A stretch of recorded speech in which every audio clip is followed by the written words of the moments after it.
Welcome class, आप सभी का फिर से एक बार स्वागत है। आज के हमारी जो क्लास है मैग्नेटिज्म पार्ट 2 के ऊपर। इससे पहले जो पार्ट 1 है वो हम खत्म कर चुके हैं। पार्ट 1 में हमने 2 लेक्चर्स किए थे।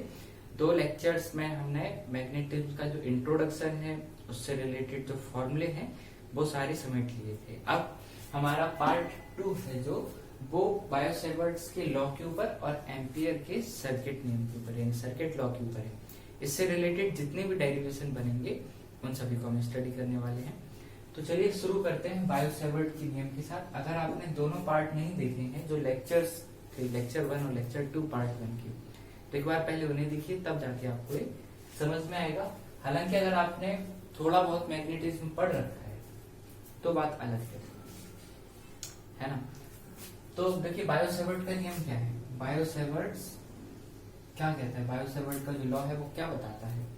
देखिए सबसे पहले जो ओरिस्टेड थे 1820 में, उन्होंने बताया कि कोई भी करंट कैरिंग वायर है तो उसके चारों तरफ क्या होता है, एक मैग्नेटिक फील्ड पैदा होता है। और मैग्नेटिक फील्ड किसकी वजह से पैदा हो रहा था, ये जो मैग्नेटिक फील्ड था वो पैदा हो रहा था किसकी वजह से, एक मूविंग चार्ज की वजह से।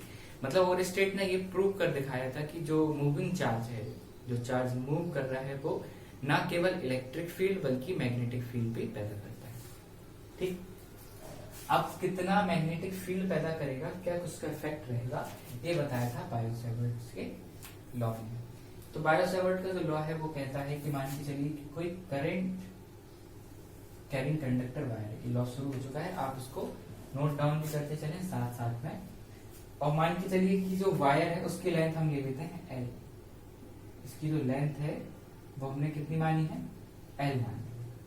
ठीक, और इसका हम छोटा सा हिस्सा अगर हम लें तो एल का कितना होगा, छोटा सा हिस्सा डीएल होगा।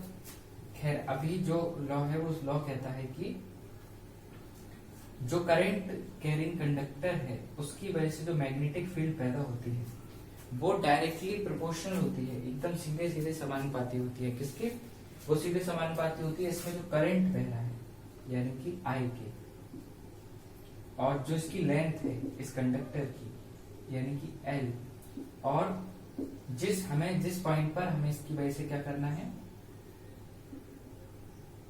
मैग्नेटिक फील्ड का पता लगाना है। तो इस वायर और मैग्नेटिक फील्ड का पता लगाने वाले पॉइंट के बीच में एक एंगल बनेगा जिसको हम थीटा से लिख देते हैं। ठीक है, तो जो कोण होगा प्रेक्षण बिंदु, इसको हम मान लेते हैं P, और इस P को कहेंगे हम प्रेक्षण बिंदु। क्या कहेंगे इसको हम, प्रेक्षण बिंदु। प्रेक्षण बिंदु अगर आपको लिखना ना आता हो तो इस तरीके से लिख सकते हो, प्रेक्षण बिंदु। ठीक है, तो प्रेक्षण बिंदु और जो वायर है यानी जो कंडक्टर है, चालक के बीच का जो कोण है उसके ज्या के समानुपाती होता है।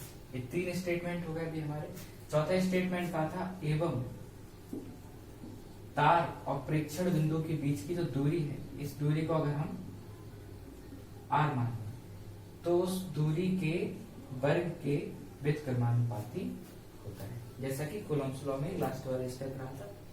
इसी तरीके से तो जो पूरा नियम है वो क्या कहता है, बायो-सेवर्ट के नियम के अनुसार। क्योंकि अगर आपको देखो इसको पूरा लिखना है तो आप सबसे पहले कैसे लिखोगे, सबसे पहले तो कॉन्टेक्स्ट दोगे, उस कॉन्टेक्स्ट में लिखोगे क्योंकि ओरस्टेड ने सिद्ध कर दिया था कि गतिमान आवेश के कारण किसी चालक के चारों ओर चुंबकीय क्षेत्र पैदा होता है या उत्पन्न होता है। इसी संकल्पना पर आधारित बायो-सेवर्ट का नियम दिया गया, जिसके अनुसार, अब जिसके अनुसार क्या हुआ, जिसके अनुसार फिर आप यहाँ से कॉमा इन्वर्टेड कॉमा लिखोगे, कॉमा इन्वर्टेड कॉमा लगाकर फिर आप लिखना शुरू करोगे, किसी भी धारावाही चालक के, कोई भी धारावाही चालक है या तार है, किसी भी धारावाही चालक के चारों ओर उत्पन्न चुंबकीय क्षेत्र, उसमें प्रवाहित धारा एवं उस चालक की लंबाई एवं प्रेक्षण बिंदु और उस चालक के बीच बनने वाले कोण की ज्या के समानुपाती एवं प्रेक्षण बिंदु और चालक के बीच की दूरी के वर्ग के व्युत्क्रमानुपाती होता है। ठीक है, ये हमारा क्या है फर्स्ट। इसी के साथ आप इन्वर्टेड कॉमा क्लोज कर सकते हैं। ये हमारे 4 स्टेटमेंट हो गए, 4 स्टेटमेंट कंप्लीट हैं। अगर इन 4 स्टेटमेंट को हम मिला दें तो ये हो जाएगा B समानुपाती I L sin theta upon R square upon R square. और जब जब हम समानुपाती का चिन्ह हटाते हैं, डायरेक्टली प्रोपोर्शनल को क्या करते हैं, रिप्लेस करते हैं, तो वहां पर इक्वल्स तो आता है, लेकिन इक्वल के साथ साथ एक कांस्टेंट भी आता है। इस कांस्टेंट की वैल्यू कुछ भी हो सकती है, 1 से लेके 2 3 4 कुछ भी, 0 तो नहीं होगी। I L sine theta upon R square, ठीक है। तो इस जो के की वैल्यू है वो दी गई थी कितनी, म्यू नॉट अपॉन 4 पाई। अभी म्यू नॉट क्या है, ये जो म्यू नॉट है, ये म्यू नॉट फिर से एक नई चीज आ गई निकल थी, ठीक है। ये नया टर्म है आप लोगों के लिए, आपने म्यू शायद सुना हो, शायद ना सुना हो। म्यू यहाँ पर चुंबकशीलता है, जैसे वैद्युतशीलता था एप्सिलॉन नॉट, ऐसे ही यहाँ पे म्यू क्या है, चुंबकशीलता। तो चुंबकशीलता की भी हम लोग स्टडी करेंगे अभी आगे, इसके क्या मात्रक है। अभी हाल फिलहाल में के की वैल्यू हम रख देते हैं म्यू नॉट अपॉन 4 पाई। ये हो गया I L sine theta upon R square. ये निकाला है मैग्नेटिक फील्ड के लिए फॉर्मूला। कितना फील्ड पैदा करेगा वो वायर, इस फॉर्मूले में प्रूव करके दिखाया था, या मतलब इसने क्या किया था, बताया था कि कितना उसकी तरफ इफेक्ट पैदा होगा। अब देखिए, अभी मतलब कभी कभी हमें क्या होता है कि अवकलन रूप में भी इस फॉर्मूले की जरूरत पड़ती है, और जनरली जब डेरिवेशंस की बात आएगी, इसके एप्लीकेशंस की बात आएगी, तो वहां तो हम वैसे भी डेरिवेटिव फॉर्म ही लेंगे। अब देखिए डेरिवेटिव फॉर्म में हो जाएगा डी बी। डी कब लगाते हैं हम, जब बहुत बड़े हिस्से का छोटा सा हिस्सा लेंगे। जैसे ये वायर है, इस वायर का छोटा हिस्सा कर लेंगे, एल है पूरा, ये टोटल कितना है,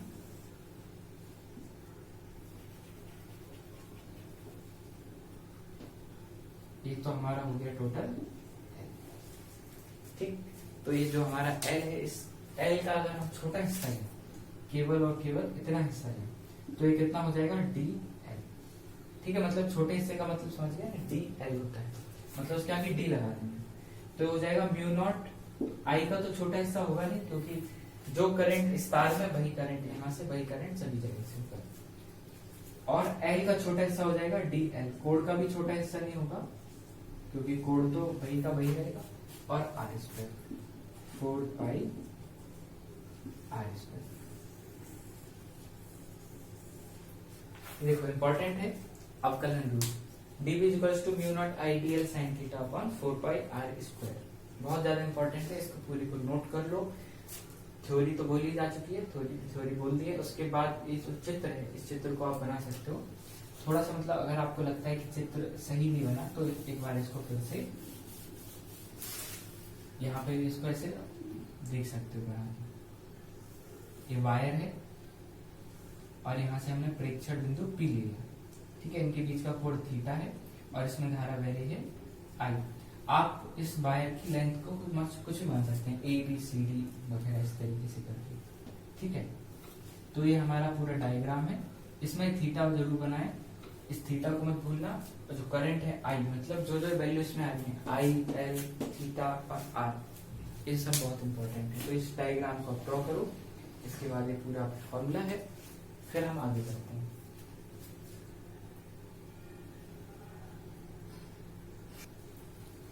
अब देखो कभी कभी जो अवकलन रूप हमने निकाला है, इसका साथ साथ में कभी कभी वेक्टर फॉर्म भी पूछा जाता है। इसका वेक्टर फॉर्म क्या होगा, तो देखो वेक्टर फॉर्म के लिए हम आर यूनिट का इसमें मल्टीप्लाई कराते हैं, तो हो जाएगा mu naught upon 4 pi I D L sine theta. और म्यू नॉट क्योंकि होता है आर नीचे मॉड और ऊपर आर यूनिट, तो आर वेक्टर। और यहाँ हो जाएगा क्यू, मॉड के लिए हम आर तो आर ही लिखेंगे। ये हमारा क्या है, वेक्टर फॉर्म है, इसको भी नोट डाउन कर सकते हो। तो कभी कभी वेक्टर फॉर्म भी पूछ लिया जाता है कि इसका वेक्टर फॉर्म बताइए, ठीक है। इसको हम अगर वेक्टर फॉर्म में अगर इसको सही तरीके से साइन थीटा को अगर हम हटा दें, तो ये कितना हो जाएगा,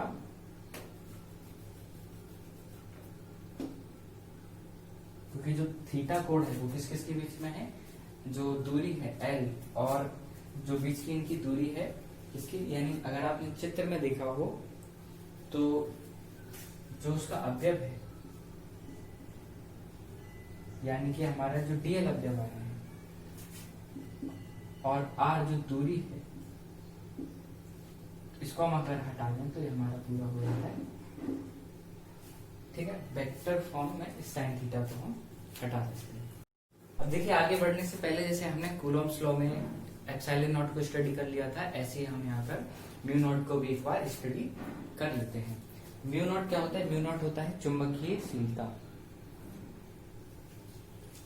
तो चुंबकीयशीलता मतलब जैसे वैद्युतशीलता था हमारा, कि वो किसी भी चीज के क्या करता था, अगेंस्ट करता था, किसी पदार्थ में करंट फ्लो होगा कि नहीं होगा, मतलब एक तरह के रोकने की प्रवृत्ति होती थी। लेकिन चुंबकीयशीलता में ऐसा होता है कि कोई भी चीज कितना मैग्नेटिक इफेक्ट पैदा कर पाएगी कि नहीं कर पाएगी। हालांकि हम लोगों के सिलेबस में जो क्वेश्चन पूछे जाते हैं वो म्यू नॉट की डायमेंशन यानी उसकी विमा से पूछे जाते हैं और उसके मात्रक से पूछे जाते हैं। तो पहले हम निकालेंगे इसके मात्रक और फिर हम इसके निकालेंगे विमा। तो देखो, मात्रक कहां से निकालेंगे हम लोग? मात्रक के लिए दोबारा से लेंगे हम D V equals to I D L sine theta upon R square, और आगे था म्यू नॉट अपॉन 4 यानी कि बायो-सैवर्ट का लॉ।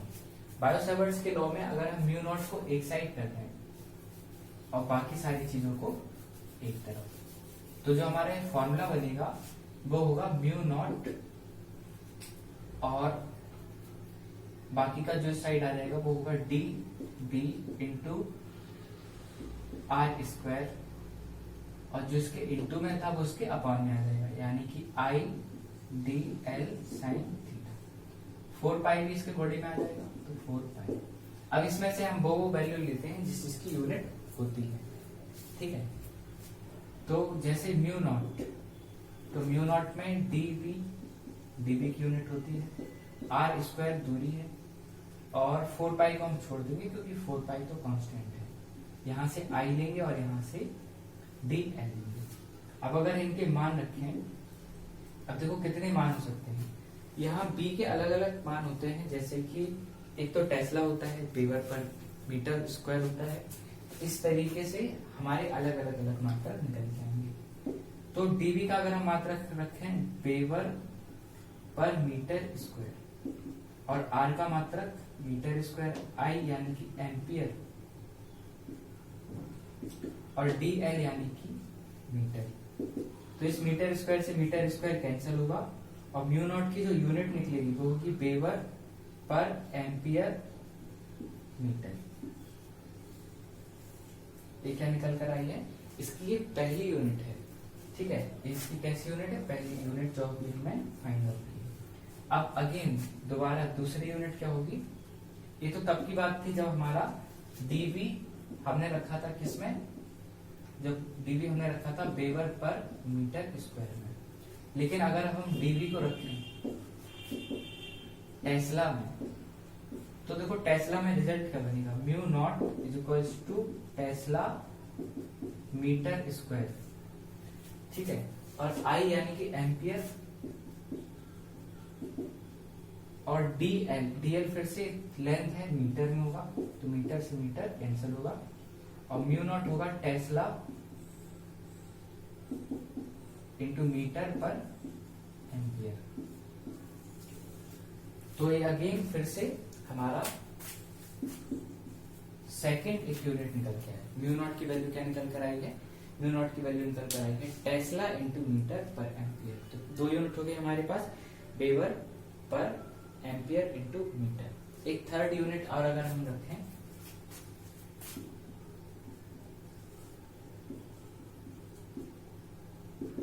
क्योंकि डीबी क्या है? डीबी है हमारा मैग्नेटिक फील्ड, और डीबी की यानी कि बी की अगर हम एक यूनिट निकालें एफ बराबर आईबीएल साइन थीटा से। कहां से?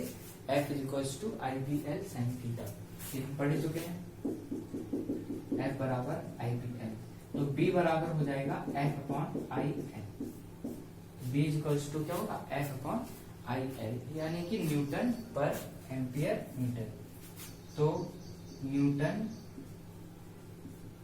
पर एम्पियर मीटर, इसको हम और रख के देखते हैं। तो म्यू नॉट की जो यूनिट बनेगी वो होगी न्यूटन और इनटू, तो पहले इसकी यूनिट रखते हैं पूरी, ये अपॉन में चला जाएगा एम्पियर मीटर। ठीक है, और क्या बचा है आर स्क्वायर, तो आर स्क्वायर यानी कि मीटर स्क्वायर। ठीक है, और आई यानी कि एम्पियर और डीएल यानी कि अगेन मीटर। तो मीटर स्क्वायर से मीटर, मीटर खत्म। और म्यू नॉट की एक और नई यूनिट न्यूटन पर एम्पियर स्क्वायर। ठीक है, ये अगेन एक नई यूनिट निकल के आई है। इस तरीके से हमने 3 यूनिट निकाली है, न्यूटन पर ampere square, tesla metre upon ampere. और ये सबसे सबसे ज्यादा जो यूज हम करेंगे वेबर पर एम्पियर मीटर, इसका हम यूज करेंगे टेस्ला मीटर अपॉन एम्पियर, इसका भी हम सबसे ज्यादा यूज करेंगे। थर्ड यूनिट का यूज भी उतना ही होगा। न्यूमेरिकल में सबसे ज्यादा आपको देखने को ये वाली यूनिट मिलेगी, न्यूटन पर एम्पियर स्क्वायर। ठीक है, तो ये हमने 3 यूनिट निकाली है, तीनों यूनिट्स को आप नोट डाउन करो 1 to 1 सारे स्टेप्स। हमने सबसे पहले तो अलग ही निकाल दिया था ये हमारा, और इसी की वजह से हमने बाकी जो यूनिट्स हैं वो हमने निकाल कर दिखाई। ठीक, अब देखो बेमा की बात आती है कि बेमा कैसे होगी। तो बेमा के लिए भी हम इसी का यूज करेंगे, mu naught D B into R square upon I D L. ठीक है, अब हमें इसकी बेमा निकालनी है, तो दोनों तरफ ऐसे बॉक्स लगाने होंगे। ध्यान रखिए, अगर आप ऐसे बॉक्स नहीं लगाते हैं तो क्या होगा, तो भी हमारा इक्वेशन है, जो पूरी डायमेंशन होती है वो गलत हो जाएगी। ठीक, अगर आपको इस फॉर्मूले से सॉल्व करना है तो इससे भी सॉल्व कर सकते हैं, और सबसे आसान जैसे इससे न्यूटन पर एम्पियर स्क्वायर से आप जो भी यूनिट लो इस यूनिट से। हालांकि अगर एग्जाम की बात होगी तो आपको एग्जाम इसी तरीके से निकाल के दिखाना होगा। डीबी, डीबी की जो बेमा है वो हम निकाल चुके हैं, एम एल टी ए 10 -2 अगर आपको ना दिख रहा हो तो पहले आप इसको नोट डाउन करिए, फिर हम इसकी डायमेंशन निकालते हैं। तो चलिए हम इसकी डायमेंशन निकालते हैं। अगर आपका छूट गया हो तो आप थोड़ा सा बैक करके उसको स्क्रीन को पॉज करके देख सकते हैं।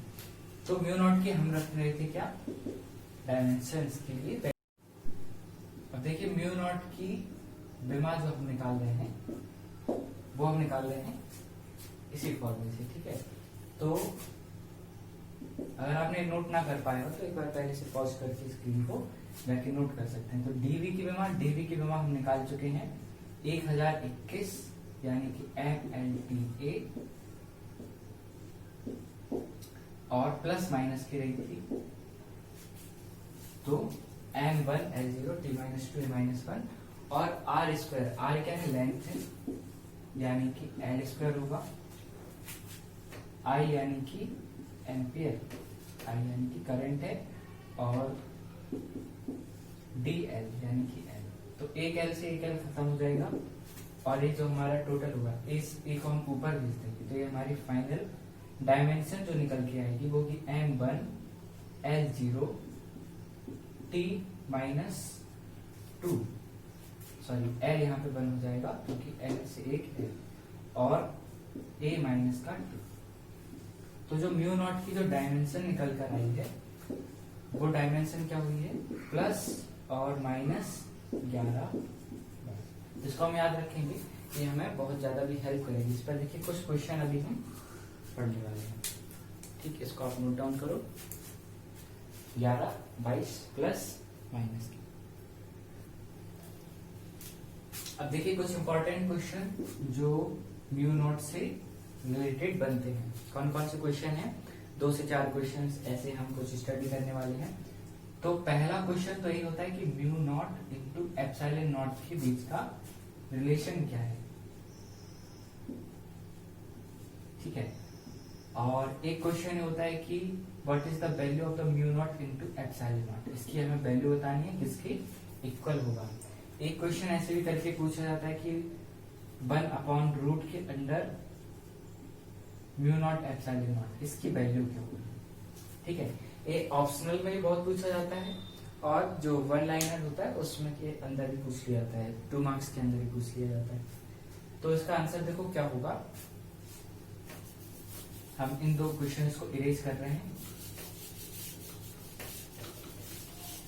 ठीक है। तो देखिए म्यू नॉट एप्सिलॉन नॉट, इन दोनों की पहले तो हमें वैल्यू देखनी पड़ेगी। म्यू नॉट अपॉन 4 पाई, इसकी वैल्यू हमें मालूम है 10 की पावर माइनस की 7 होती है। अगर सिर्फ हम म्यू नॉट की वैल्यू चाहे तो 4 पाई इंटू 10 की पावर माइनस की 7 हो जाएगी, ठीक। अब अगर हम एप्सिलॉन नॉट की वैल्यू की बात करें, क्योंकि 1/4 पाई एप्सिलॉन नॉट होता है 9 गुणे 10 की घात 9, तो एप्सिलॉन नॉट कितना होगा? एप्सिलॉन नॉट हो जाएगा यहां से 1/9 गुणे 10 की घात 9 इंटू 4 पाई। ये हमारी किसकी वैल्यू है? एप्सिलॉन नॉट की वैल्यू है। तो ये हमारी वैल्यू निकल के आ गई, क्योंकि हमारा म्यू नॉट की वैल्यू है 4 पाई इंटू 10 की पावर माइनस की 7 और एप्सिलॉन नॉट की वैल्यू है 1/4 pi into 9 into 10 to the power. Put the value of the both, मतलब अगर हम दोनों की वैल्यूज को हम रख देंगे तो क्या होगा? म्यू नॉट एप्सिलॉन नॉट, इसकी वैल्यू रखेंगे तो 4 पाई इंटू 10 की पावर माइनस 7 और इंटू में 1/4 पाई इंटू 9 की पावर 10 की पावर माइनस 4 पाई से 4 पाई कैंसिल होगा और पावर को 7 को अगर हम नीचे ले आए तो ये हो जाएगा 9 और 9 प्लस 7 जो कि बनेगा 9 इंटू 10 टू द पावर 16, ठीक है। क्या बनेगा? 16। अब अगर आपको याद हो कि ये वैल्यू किससे मैच करेगी, अगर हम इसका स्क्वायर फॉर्म भी लिखते हैं तो आपको याद होगा कि जो स्पीड ऑफ द लाइट होती है वो होती है 3 इंटू 10 की पावर 8 मीटर पर सेकेंड, ठीक है। इसको हम सी से डिनोट करते हैं, स्मॉल सी से इसको डिनोट किया जाता है। तो हम इसको स्क्वायर फॉर्म में भी लिख सकते हैं, ठीक है। या फिर आप इसी का स्क्वायर करेंगे तो सी स्क्वायर होगा 9 इंटू 10 टू द पावर 16। तो इसको हम लिख सकते हैं 1/c स्क्वायर। तो इसका आंसर क्या हुआ? 1/c square. ये वाला क्वेश्चन बहुत ज्यादा इंपॉर्टेंट है, बहुत ज्यादा फेमस क्वेश्चन कहा जाता है, ठीक है। तो mu naught into epsilon not की जो वैल्यू होगी वो होगी 1/c स्क्वायर, ठीक। इस पूरे को आप नोट करो, अच्छे से नोट डाउन करो। अब इससे रिलेटेड क्वेश्चन क्या क्या बन सकते हैं? पहला क्वेश्चन तो mu naught into epsilon not की जो वैल्यू है वो क्या होगा, उसका मान पूछा जा सकता है। सीधे सीधे 2 मार्क्स में आपको उसके बीच का जो रिलेशन है वो निकालने को कह सकते हैं, या कह सकते हैं कि 1/रूट के अंदर mu naught into epsilon not की वैल्यू क्या होती है। तो ये तो आप जान चुके हो, तो डायरेक्ट आप सी इंटू यानी कि 3 into 10 to the power 8 metre पर सेकेंड इसका आंसर होगा, ठीक है। इस पूरे को नोट डाउन करिए। इससे 3 से 4 क्वेश्चन अलग अलग तरह के बन जाते हैं।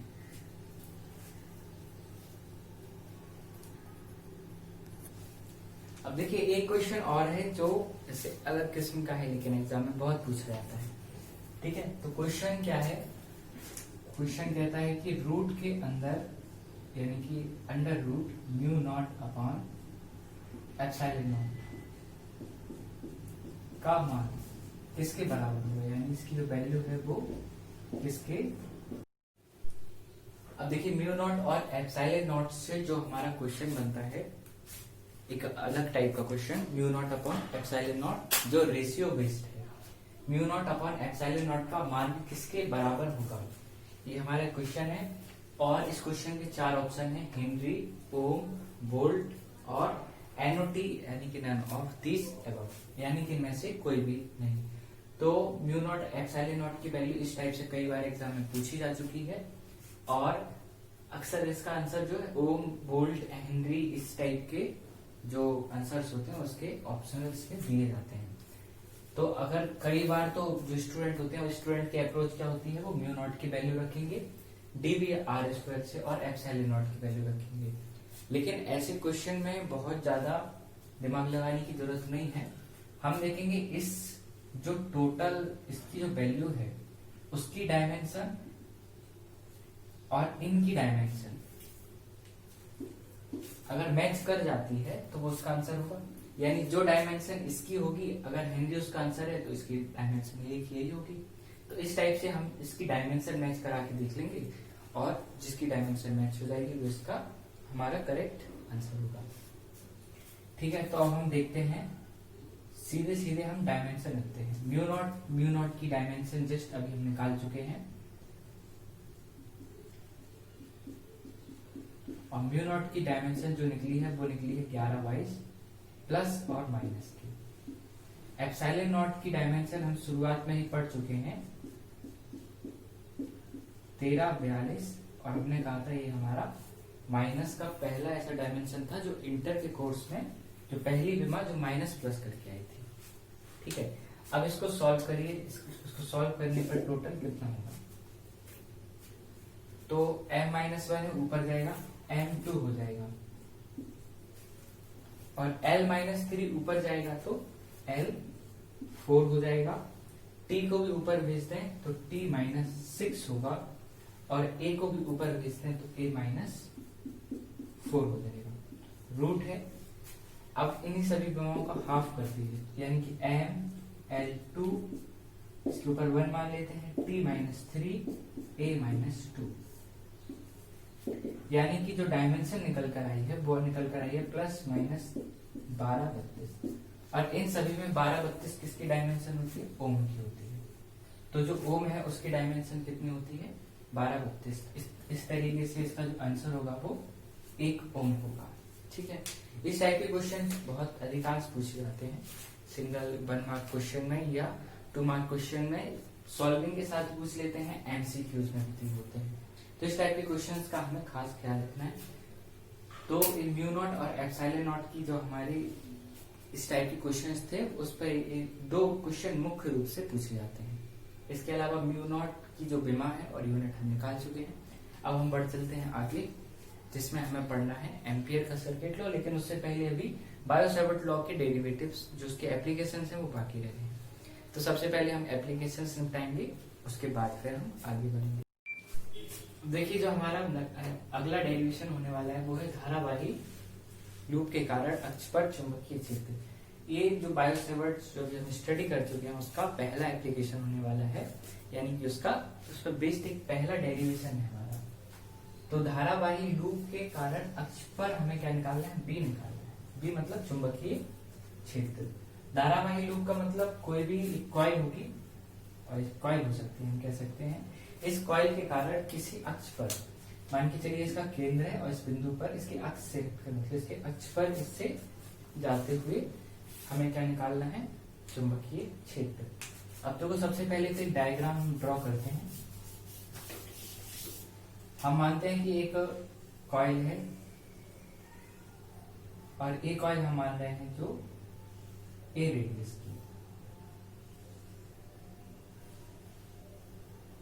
ठीक है, ये हम पहले ही डिसाइड कर चुके हैं कि जब भी हम अपने आगे के सिलेबस में किसी भी रेडियस को मानेंगे, किसी भी वृत्त की त्रिज्या को मानेंगे कि उसको हम ए से प्रेजेंट करेंगे। यहाँ पर एक प्रेक्षण बिंदु हम ले रहे हैं P, इसका केंद्र O है और यहाँ पर हमने बिंदु लिया है Q। एक और बिंदु हम ले लेते हैं जिसको हम नाम देते हैं R। Q से P पर हम और R से P पर हमें चुंबकीय क्षेत्र की क्या करनी है, गणना करनी है, कितना फोर्स अप्लाई होगा। पहले हम इन 2 पॉइंट्स की मदद से करेंगे और फिर टोटल जो ओवरऑल उसकी वजह से चुंबकीय क्षेत्र लग रहा है बिंदु P पर, उसकी वजह से निकालेंगे।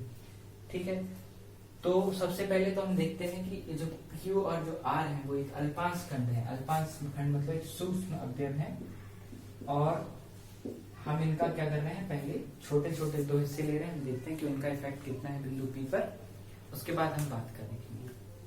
ठीक है, तो हमने दोनों को यहाँ पर ले लिया, उसके बाद हम क्या कर रहे हैं, P पर अब इसका फोर्स पता करेंगे।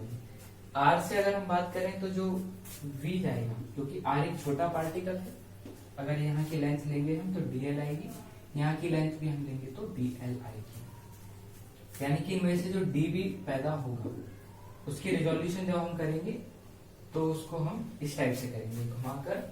देखो एक डायग्राम पहले से यहाँ पर, इस डायग्राम में अगर आप देख रहे हो तो ये वाला R की वजह से और ये वाला किसकी वजह से होगा, क्यू की वजह से होगा। तो इस आर की वजह से जो आया है इसी को हम घुमा के यहाँ पे इस तरीके से बना रहे हैं। इसकी वजह से जो पैदा होगा डीवी पूरी का, ठीक है, और इसकी वजह से ये हमने वेक्टर निकाल लिया। अब देखो इन वेक्टर्स को समझो, तो वेक्टर्स का हम रिजोल्यूशन करने जा रहे हैं। तो जो आर वाला चुंबकीय क्षेत्र की दिशा है उसकी अगर हम रिजोल्यूशन करेंगे वेक्टर के लिए, तो दो, एक तो cos थीटा और एक sin थीटा डिवाइड होगा, यानी दो घटक बनेंगे। sin थीटा के बारे में हम पहले भी पढ़ चुके हैं। sin थीटा का मतलब होता है ऊपर या नीचे जा रहा है वेक्टर। इसमें हमने देखा ये वेक्टर ऊपर जा रहा है, ये भी ऊपर जा रहा है, तो दोनों का जो sin थीटा होगा वो ऊपर की तरफ होगा। लेकिन cos थीटा क्या बताता है, लेफ्ट जा रहा है कि राइट जा रहा है। तो ये वाला तो जा रहा है लेफ्ट और ये वाला जा रहा है राइट, ठीक है। तो इस तरीके से इनके cos थीटा अलग अलग है, यानी कि अब इसका जो cos थीटा होगा वो होगा dv cos थीटा, इस तरीके से इसका, और इसका dv cos थीटा इस तरीके से। दोनों का dv sin थीटा ओवरलैप होगा, ठीक है, और cos थीटा आपस में क्या होंगे, कैंसिल होंगे। यानी कि जो 36 घटक हैं,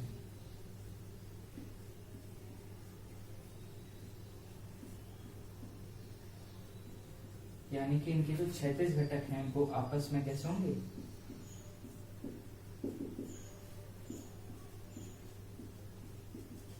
आपस में निरस्त हो जाएंगे, ठीक है।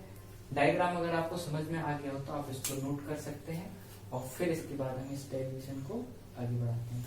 ये हमारा O है। अगर आपको कोई फॉन्ट समझ में ना आता है तो आप फिर से रिपीट करके देख सकते हो, क्योंकि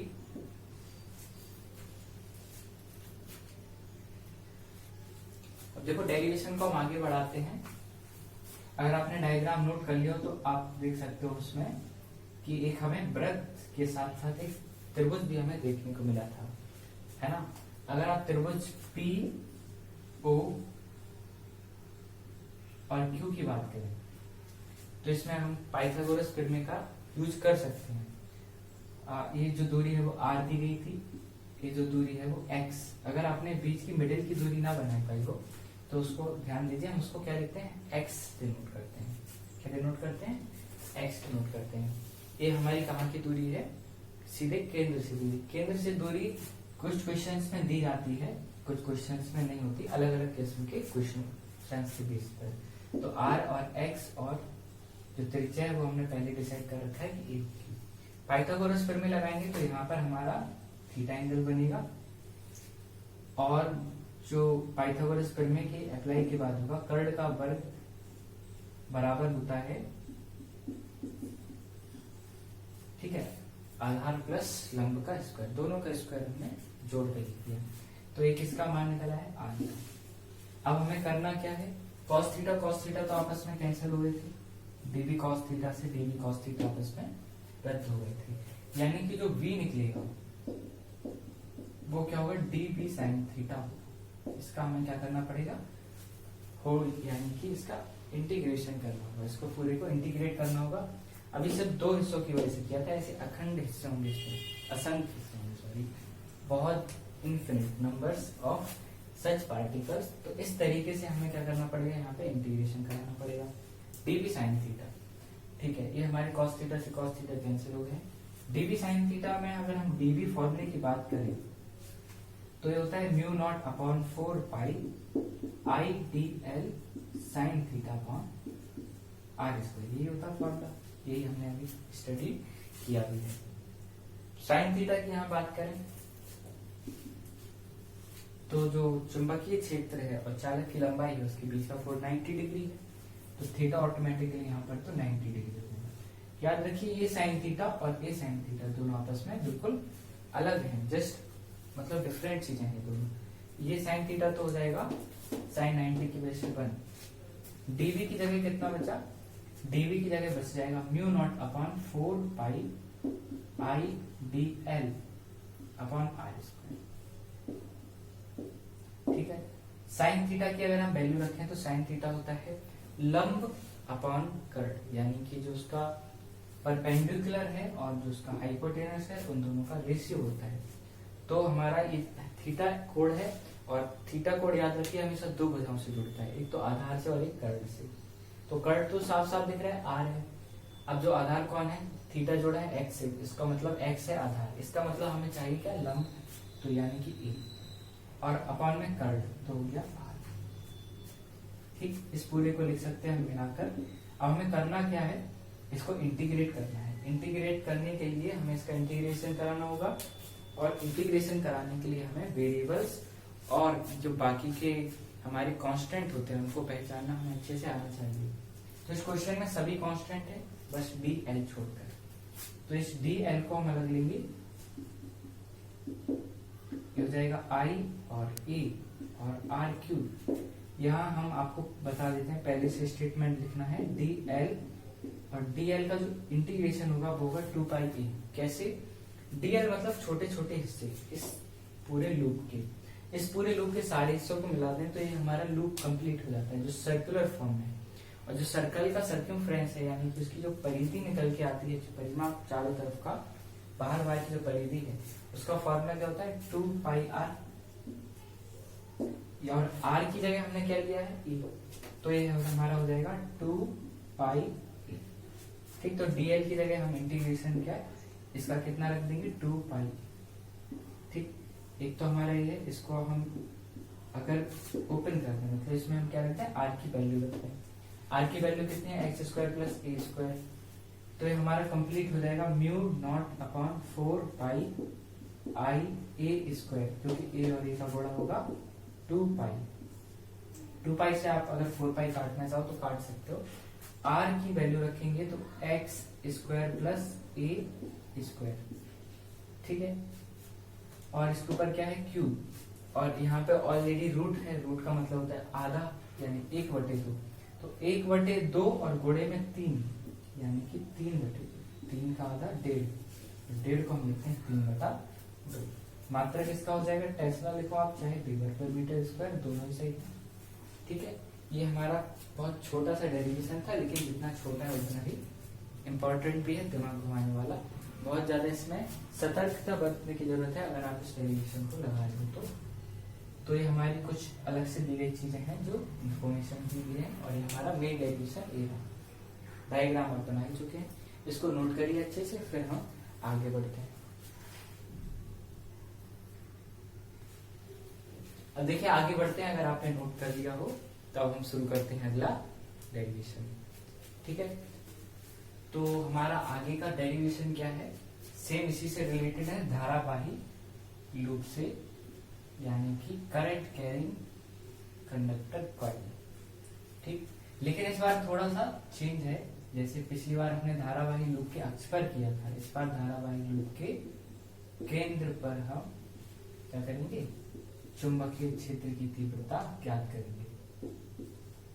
एक केंद्र पर चुंबकीय क्षेत्र धारावाही लूप के केंद्र पर। ठीक है, तो अब सबसे पहले तो एक कॉइल लेते हैं हम लोग।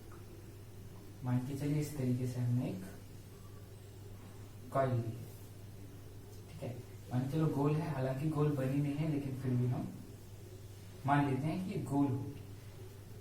ठीक, और मान के चलिए इसका एक सेंटर है, जिसको हमने नाम दिया है O। ठीक, और मान चलो इस कॉइल में हम क्या करते हैं कि इसको हम जोड़ रहे हैं सर्किट से, इस टाइप की कॉइल है, हालांकि पूरा गोल मान सकते हैं, और इसमें हम क्या कराएंगे, करंट फ्लो कराएंगे। ठीक,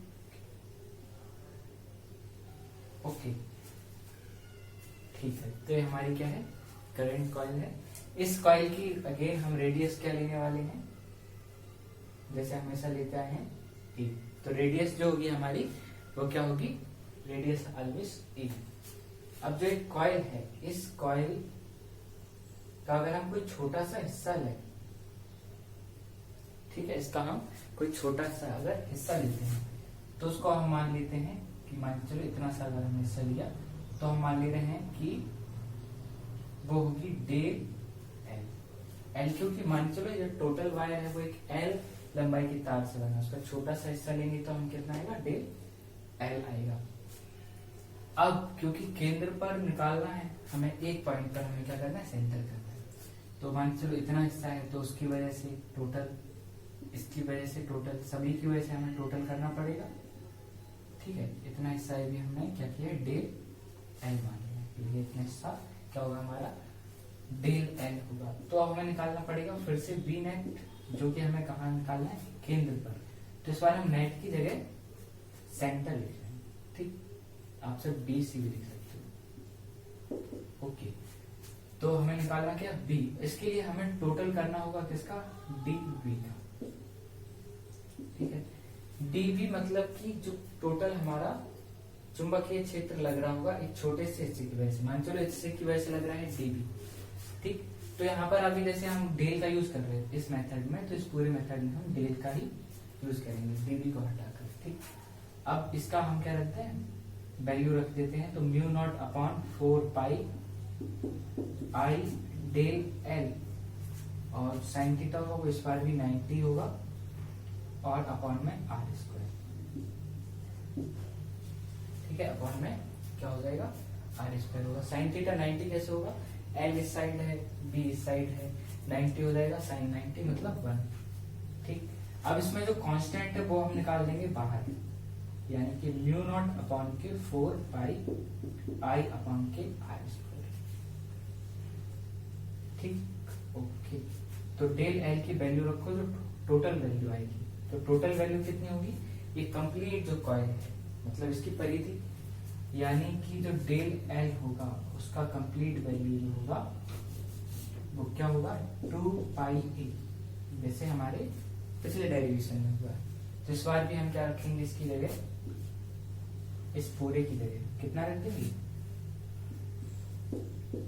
म्यू नॉट अपॉन 4 पाई आई इंटू 2 पाई ए अपॉन के आर स्क्वायर, ठीक है। अपॉन के क्या होगा, आर स्क्वायर। ओके, लेकिन इस बार थोड़ा सा ध्यान दीजिए, जो हमारी दूरी है वो दूरी भी क्या होगा हमारा, ए होगा, क्योंकि इससे हमारी जो टोटल दूरी है वो हमारी क्या बनेगी, ए बनेगी, यानी कि जो आर है, आर यानी कि दूरी, वो हमारी क्या होगी, ए होगी। तो इस ए स्क्वायर की जगह हम कर दे रहे हैं यहाँ पर ए स्क्वायर, सॉरी आर स्क्वायर को हमने हटाया और ए स्क्वायर को क्या कर दिया, शिफ्ट कर दिया। यहाँ पर भी हमारा ए स्क्वायर आ गया। अब इस a से इस a को और इस 2 पाई से इस 4 पाई को 2 टाइम्स हम क्या करते हैं, कैंसिल कर देते हैं। तो हमारा जो फॉर्मूला है वो निकल कर आ जाता है mu naught upon 2 pi I upon के, ठीक है। कितना हो गया, mu naught upon 2 pi I upon ए, जहाँ a हमारी यहाँ पे डिस्टेंस है। हर बार इसको हम अब रेडियस नहीं कहेंगे, जो सम्स आएंगे तो उसमें हम इसको त्रिज्या बोलेंगे, त्रिज्या की जगह दूरी बढ़ जाएगा। अगर हम एन राउंड्स की बात करें, for N rounds, N rounds किसके, लूप के, जितने वायर है, तो ये जो बी हो जाएगा टोटल होगा mu naught upon 2 pi into N I upon K. N का बड़ा आप कहीं भी करा सकते हैं, एन का हमें सिंपली मल्टीप्लाई कराना है। ये हमारा जो डेरिवेशन है छोटा सा डेरिवेशन था, 1 2 3 4 5 6 लाइन की डेरिवेशन है। डेरिवेशन बहुत छोटे हैं चैप्टर में, आसान भी है, बस संख्या थोड़ी सी ज्यादा है। एक बार फिर से हम इस पूरे डेरिवेशन को रिवाइज कर लेते हैं। माना कि कोई circular conductor current carrying coil है और उसकी रेडियस हमने क्या ली है, ए ली है। उसके सेंटर पर हमें बीचों बीच क्या करना है, चुंबकीय क्षेत्र हमें मालूम करना है। क्या करेंगे हम, छोटे छोटे अल्पास कर लेंगे, छोटे छोटे सूक्ष्म अवयव लेंगे और मान के चलते हैं एक छोटा सूक्ष्म अवयव यानी कि डेल्टा एल, उसकी वजह से जो चुंबकीय क्षेत्र इसके बिंदु पर पैदा होगा वो होगा डेल्टा बी, यानी कि डेल बी। अब हमें करना क्या है कि हमें टोटल निकालना है, तो इस तरीके के करोड़ों पार्टिकल्स मिलकर के कॉइल बनी होगी, ठीक है, infinite numbers of the particles. तो हमें उन सबका क्या करना होगा, इंटीग्रेट करना होगा, उसका इंटीग्रेशन कराना होगा। तो हमने सिग्मा ले लिया है, सिग्मा मतलब भी क्या होता है, उसका टोटल करना होता है, हमने उसका टोटल किया है, ठीक। तो हम टोटल करेंगे mu naught upon 4 pi I, del L क्या है हमारा कांस्टेंट नहीं है, वेरिएबल है, तो इसी का हमने क्या करा दिया, टोटल वैल्यू रख दिया 2 पाई ए से ए कैंसिल हो गया। और ये ध्यान रखिएगा कि जो आर है वो हमारा ए लिया जाएगा और 2 पाई से 4 पाई कैंसिल हो गया। तो हो जाएगा पूरे स्टेप एक बार बारी से लिखिए, B is equals to del और हमने सिग्मा लिया है डेल बी का, यानी इसका हम क्या करने वाले हैं, इंटीग्रेशन। इसका इंटीग्रेशन कराना है तो हमें इसका पूरा वैल्यू रखना होगा, इसकी पूरी वैल्यू हमने रख दी। अब इसमें कांस्टेंट जो थे वो हमने बाहर निकाल दी है, जो वेरिएबल है जिसका हम टोटल कर सकते हैं वो डेल एल है, अंदर रह गया, डेल एल की वैल्यू 2 पाई है, इससे हमने कैंसिल कर दिया, 2 पाई से 4 पाई कैंसिल, ए से ए कैंसिल। ओके, आर की जगह हम ये रख ही चुके हैं, चाहे तो आप सेकंड स्टेप में कर लो चाहे थर्ड स्टेप में, लेकिन जब भी करोगे आपको बकायदा यहाँ पर स्टेटमेंट देना होगा। ठीक, तो हमारा फॉर्मूला निकल कर आया, b equals to mu naught upon 2 pi I upon के ए। n राउंड्स यानी n नंबर्स के लिए जो चक्कर की संख्या है तो हो जाएगी mu not an I upon 2 pi, sorry यहाँ पाई नहीं होगा, 2a। ठीक, तो इस तरीके से इसको आप करेक्ट कर लीजिएगा, ये 4 पाई नहीं होगा क्योंकि पाई से पाई कट गया, 2 दूनी 4, 2 बचेगा। Important formula mu naught upon mu naught I upon 2a। ठीक, अब देखिए अगर आपको कोई डाउट रह गया तो इस बार फिर से इसमें हम देख लेते हैं। म्यू नॉट क्या है, हमारा चुंबकीय शीतलता है, एन नंबर ऑफ राउंड्स है, आई हमारा करंट है, और 2 और ए हमारा क्या है, डिस्टेंस है, जितनी डिस्टेंस पर हमें क्या करना है, मैग्नेटिक फील्ड फाइंड आउट करके दिखाना है। ठीक है, यहाँ डिस्टेंस ए किसके इक्वल है, रेडियस के इक्वल है, इसलिए यहाँ पर ए आया है। ठीक है, तो इसी के साथ ये हमारा दूसरा डेरिवेशन था जो इम्पोर्टेंट खत्म हो गया। अब इसके बाद हम जो अगला डेरिवेशन हम लगाने जा रहे हैं वो भी बायो-सैवर्ट लॉ का एक एप्लीकेशन है, यानी उसी के बेस पर एक डेरिवेशन है। अभी इससे पहले हम 2 डेरिवेशन देख चुके हैं जिसमें हमने दोनों में लूप पर बेस्ड एक क्वेश्चन किया था, यानी कि पहले पर हमने अक्ष वाला किया था और दूसरे पर जो केंद्र है, जो सेंटर वाला है, वो सेंटर वाला किया था। ठीक है, अब जो हमारा डेरिवेशन आने वाला है उस डेरिवेशन में हम एक परिमित लंबाई का जो तार है, परिमित लंबाई के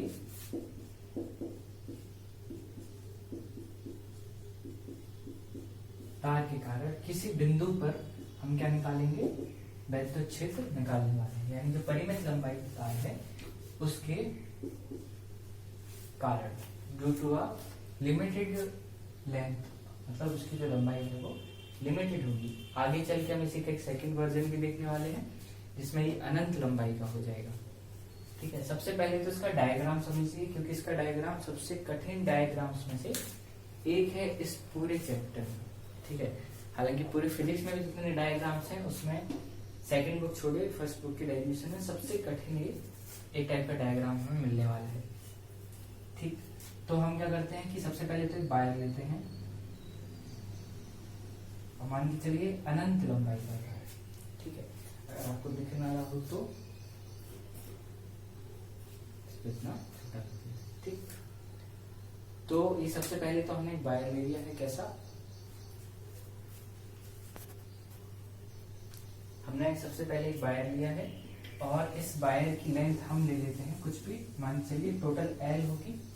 ठीक है, तो इसका एक सेंटर पॉइंट ले लेते हैं, वायर की टोटल लेंथ हुई है L। इस O से R दूरी पर, इस O से R दूरी पर हमें एक बिंदु P पर, इस O से R दूरी पर हमें एक बिंदु P पर क्या निकालना है, चुंबकीय क्षेत्र ज्ञात करना है। हम एक 2 कोण बना रहे हैं, ये एक्चुअल में क्या है, कोण के लिए खींची हुई रेखा है।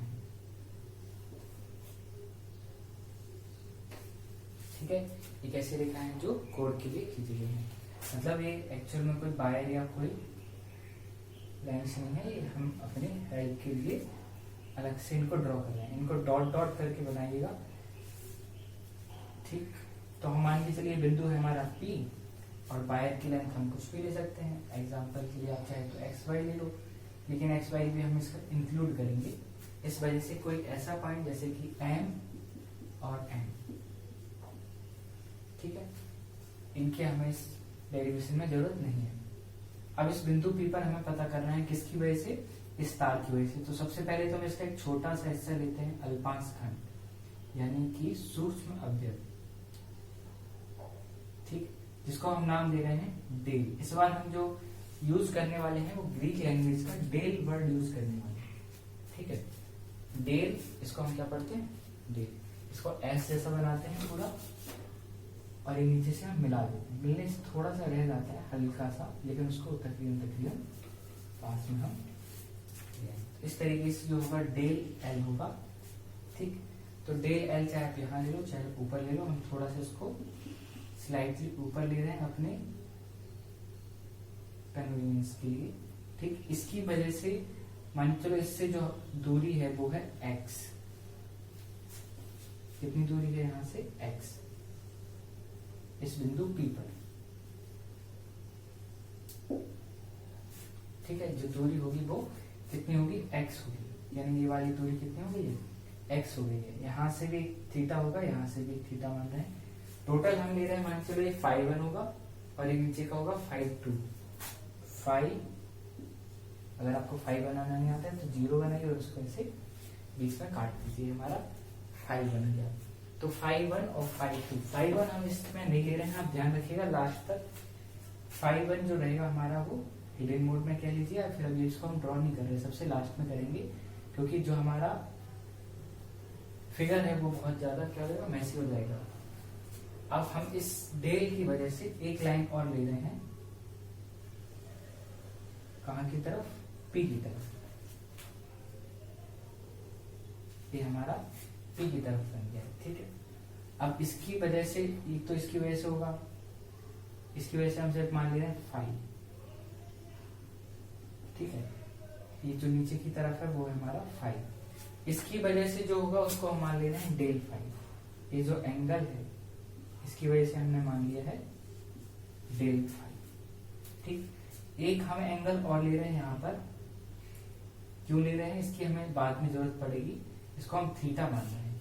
अगर आपको ना लिख रहा हो तो इसको थोड़ा सा बड़ा करके लिख देते हैं, ये हो जाएगा आपका थीटा। ये वाला एंगल, ये वाला डेल फाइ और ये फाइ और ये φ2। φ1 कौन सा होगा, φ1 होगा ये पूरा। अब ये हम इसको ड्रॉ नहीं कर रहे हैं।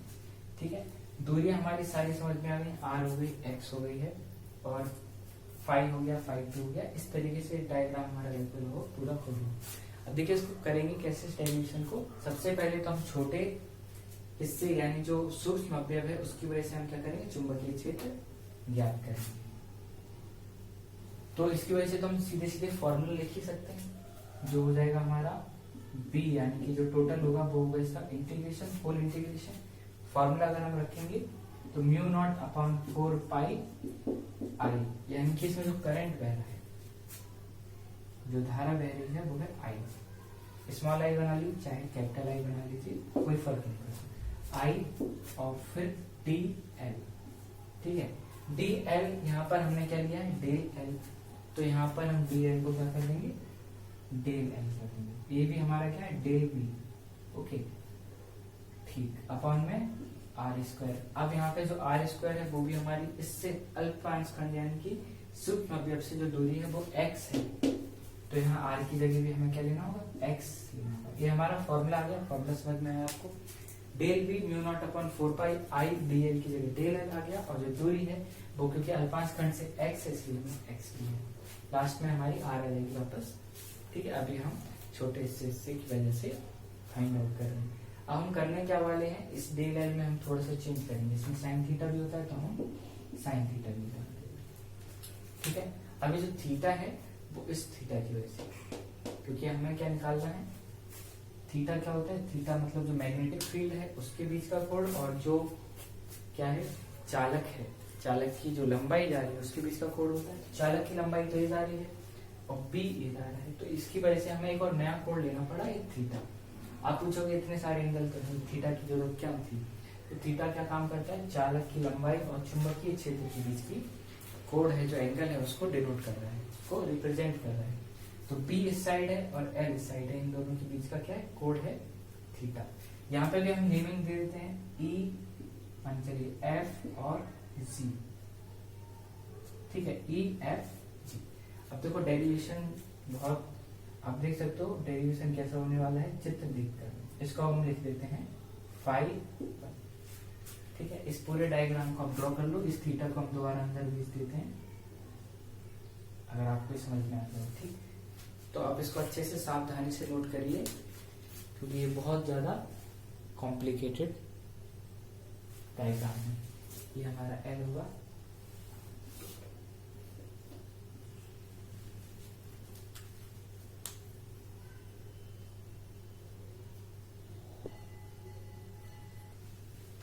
अब देखिए इसको आगे बढ़ाते हैं।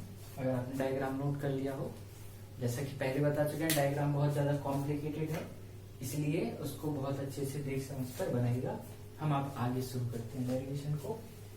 तो बायोसेवर्ट्स का लॉ कहता है कि जो बी होगा वो mu naught upon 4 pi ideal sine theta upon R square होगा। उसके बेसिस पर हमने फॉर्मूला जस्ट अभी डिलीट कर दिया। तो डी जो बी हुआ, जो डी था वो हमने डेल बी में कन्वर्ट कर लिया है। Del B mu naught upon 4 pi I del L sine theta upon X square. ठीक है, दूरी हमारी एक्स रहेगी, किससे? अल्पांश खंड से, क्योंकि किस बिंदु पर? पी के लिए। एक अलग से भी हमने डायग्राम बनाया है हेल्प के लिए। और जो हम शुरुआत करने वाले हैं उसको हमने छोटा सा हिस्सा, आप देखो ध्यान, अपने जो डायग्राम में जो आपके पास है ई एफ जी, उसमें जो हिस्सा है वो हमने अलग से तोड़कर बाहर निकाल दिया है, क्योंकि अभी हमें इसकी जरूरत पड़ने वाली है। अगर आप देख सकते हो यहाँ का एक छोटा सा हिस्सा था, इस पर हमने थीटा एंगल टारगेट किया था। ठीक है, इसको हमने अलग से तोड़कर बाहर निकाल दिया। ओके, तो हम क्या करते हैं, जो हमारा फॉर्मूला वो तो ए है, इसमें हमें थोड़ा सा चेंज करना पड़ेगा सॉल्व करने के लिए। आगे हम क्या करते हैं, हम फॉर्मूला रखते हैं इसके अकॉर्डिंग। इसमें हम थोड़ा सा चेंज करने वाले हैं। अगर आप देखो ध्यान से तो इसमें साइन थीटा किसके इक्वल होगा?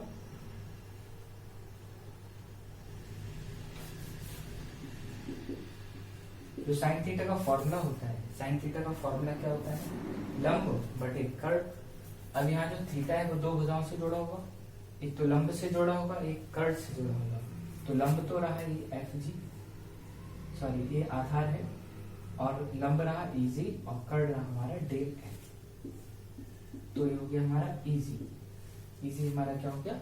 लंब यानी कि परपेंडिकुलर, और कर्ड यानी कि डेल एल, ये हमारा हाइपोटेनस हो गया। ठीक है, इस तरीके से अगर आप देख सकते हो तो हम डेल एल साइन थीटा के इक्वल रख सकते हैं इजी को। इसको इजी को हम रख सकते हैं। ठीक, अब अगर हम थोड़ा सा और इसमें दिमाग लगाएं, ठीक है, इजी के लिए, किस लिए? इजी को हम क्या लिख सकते हैं, अगर हम, क्योंकि इसको हम क्या रख सकते हैं, डेल एल साइन थीटा। इस तरीके से हमारा डेल साइन थीटा किसके बराबर आया है? इजी के बराबर आ गया। ओके, अब देखो अगर हम इसमें थोड़ा सा स्लाइटली और हल्का सा दिमाग लगाएं इस डायग्राम की मदद से, ठीक है, हम मतलब कि इसको क्या विस्थापित कर सकते हैं। तो इस डायग्राम में अगर आप देखो, ये हमारा डेल साइन थीटा एक छोटा सा कोण है, मतलब बहुत छोटा, इतना छोटा कि जितना डेल एल का कोई बहुत छोटा सा स्थित होगा, उसी के बेस पर ये हमारा डेल फाई हो जाएगा। तो हम यहाँ पे लगा सकते हैं फॉर्मूला कोण बराबर चाप बटे त्रिज्या। एक फॉर्मूला होता है कोण बराबर चाप बटे त्रिज्या। अगर आपको नहीं मालूम तो ध्यान से देखिए, कोण बराबर चाप बटे त्रिज्या। ठीक है, अब आप इसको लिख लीजिए, अगर आप इसको पहली बार पढ़ रहे हैं, कोण बराबर चाप बटे त्रिज्या को। तो हमारा जो कोण है वो तो होगा डेल फाई। कोण क्या होगा हमारा? Del phi. कोण हो गया हमारा डेल फाई, और चाप हमारी क्या होगी? Del L. चाप मतलब जैसे मान चलो ये कोई वृत्त है, और इसमें इतने इतने हिस्से से कोई कोण बनता है, तो ये जो ये है वो चाप है, और एक त्रिज्या है, त्रिज्या तो जानते हो आप, और एक बीच में यहाँ पे जो बनेगा वो कोण होगा। इसमें कोण बराबर चाप बटे त्रिज्या, इसमें जब हम मान रखेंगे, कोण तो हमारा डेल फाई हो जाएगा। ठीक है, क्योंकि इस कोण की वजह से कर रहे हैं। चाप आपको डिसाइड करनी है, चाप क्या होता है? जो गोलाई वाला हिस्सा होता है, जो गोल डिसाइड करेगा। ठीक है, तो चाप जो होगी वो चाप हो जाएगी हमारी ए वाला पार्ट, ए वाला हिस्सा, और इस हिस्से का नाम हमने क्या दिया था? ई एफ जी के हिसाब से ई जी। तो यहाँ पे हम रख देंगे ई और जी। त्रिज्या हमारी एक्स होगी, क्योंकि इस एक्स दूरी की वजह से कोण लगभग खींचा गया है। तो यहाँ से ई जी की वैल्यू क्या निकल आई? X into del phi. E की वैल्यू निकल के आ गया एक्स इंटू डेल फाई। अब ई जी की जो वैल्यू है और ये वैल्यू है, दोनों सेम है, तो यहां पर हम क्या रख सकते हैं? पूरे फॉर्मूले में mu naught upon 4 pi I D L sine theta, del L sine theta की जगह हम क्या रखेंगे? X into del phi. Okay, तो एक x से एक x हमारा कैंसिल हो जाएगा। ओके, तो कितना हो जाएगा, mu naught upon 4 pi I del phi upon x. ठीक है, अब इस x को और हमें मूव करना है, इस x को हमें यहाँ से हटाना पड़ेगा। हमारा टोटल जो फॉर्मूला होगा वो r में होना है क्योंकि लास्ट में। ठीक है, तो हम 2-4 चीजें और इसमें ऐड कर रहे हैं। ये वाली चीजें आप ध्यान से देखते चलो, इस पूरा अलग का काम है, ये भी आपको नोट करते चलना है साइड में। पहले आपको इतना ये नोट करना है, फिर ये आपको नोट करना है। ठीक है, 1 ये 2 ये आपको साइड में नोट करते चलना है। और आप स्टेटमेंट भी दोगे कि बायोसेवर्ट्स के नियम से यहाँ पर पूरा। ठीक है, अभी खैर इस वीडियो का पर्पज सिर्फ इतना है कि आप इस डेरिवेशन को अच्छी तरह से समझ लें। ठीक, उसके बाद इस x को हटाना है, तो इस x को कैसे हटा सकते हैं हम? अगर हमको ऐसा फॉर्मूला लगाना है जिससे हमारा x पूरा हट जाए। ठीक है, तो इसमें एक फॉर्मूला लगाते हैं हम, और वो फॉर्मूला किस चीज का होगा? वो फॉर्मूला होगा हमारा इस भुजा के लिए, यानी कि अगर इसको हम O मान लें तो EOP के लिए। EOP में अगर हम देखें कि x भी है हमारे पास और r भी है, तो x भी हो और r भी हो, यानी कि कर्ड भी हो और आधार भी हो, ऐसा एक ही फॉर्मूला है जिसमें लंब ना हो और कर्ड हो और आधार हो, तो वो होता है cos। तो ये हो जाएगा cos फाई बराबर, और जो आधार है वो r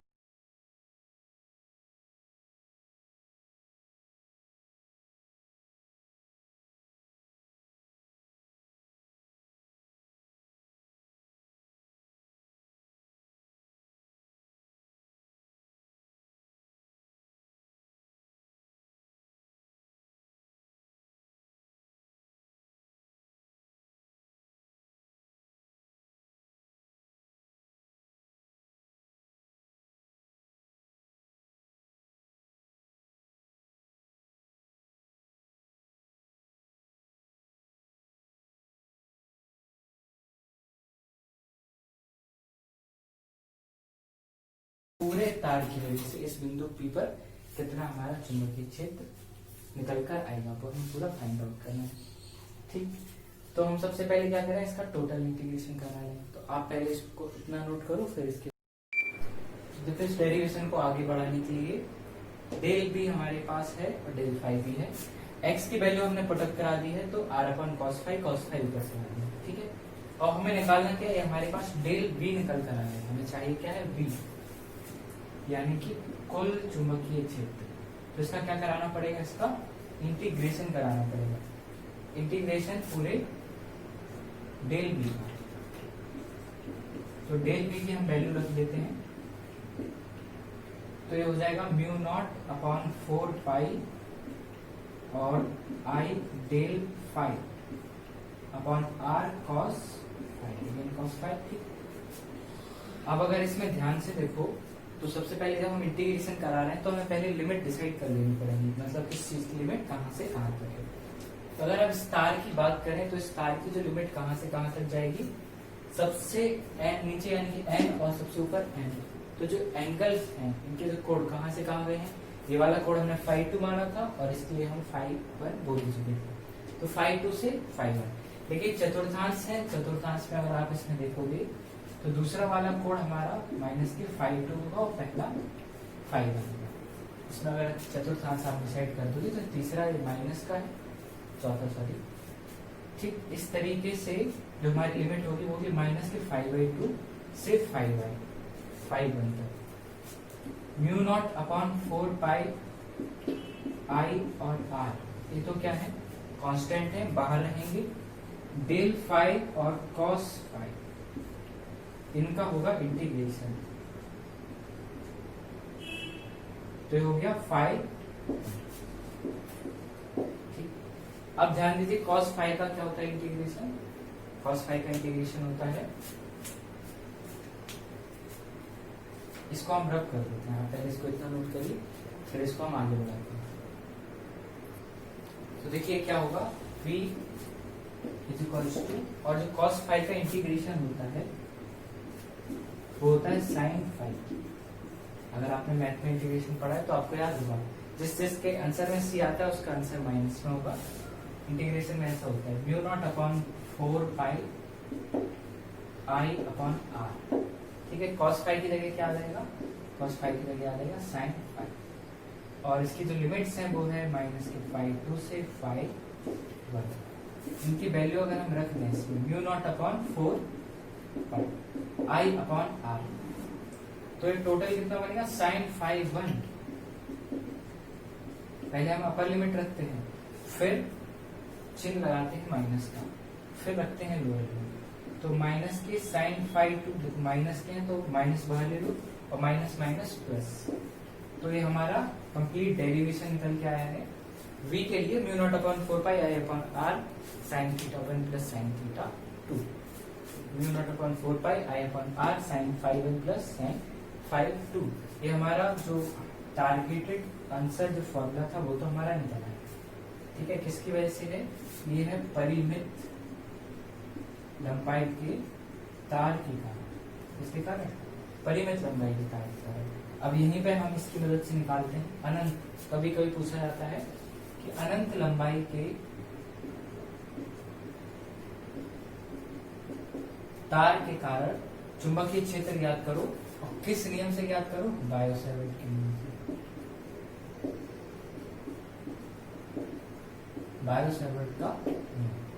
ठीक है, अब देखिए परिमित लंबाई की जगह हमें अगर अनंत के लिए निकालना है तो जो फाई 1 होगा और जो फाई 2 होगा तो दोनों ही कितने हो जाएंगे, 90 डिग्री हो जाएंगे।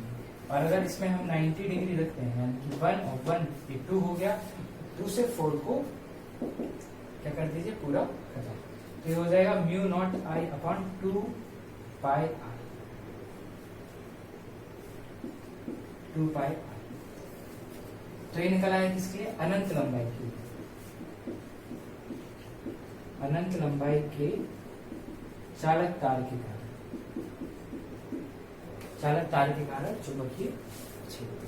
एक बार फिर से देखिए पूरा स्टार्टिंग से।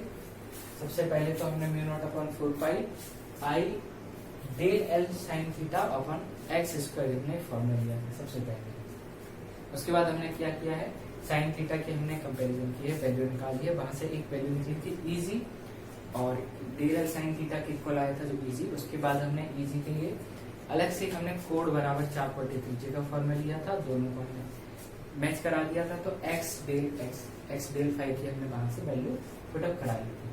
उसके बाद जो फॉर्मूला था वो हमारे पास दिया गया था। ठीक है, इसको हमने रब कर दिया है। उसके बाद हमने क्या किया था कि हमारे फॉर्मूले में एक्स और बच रहा था, एक एक्स से एक एक्स कट गया था, एक्स से एक्स हमारे पास अभी भी एक्स बाकी है।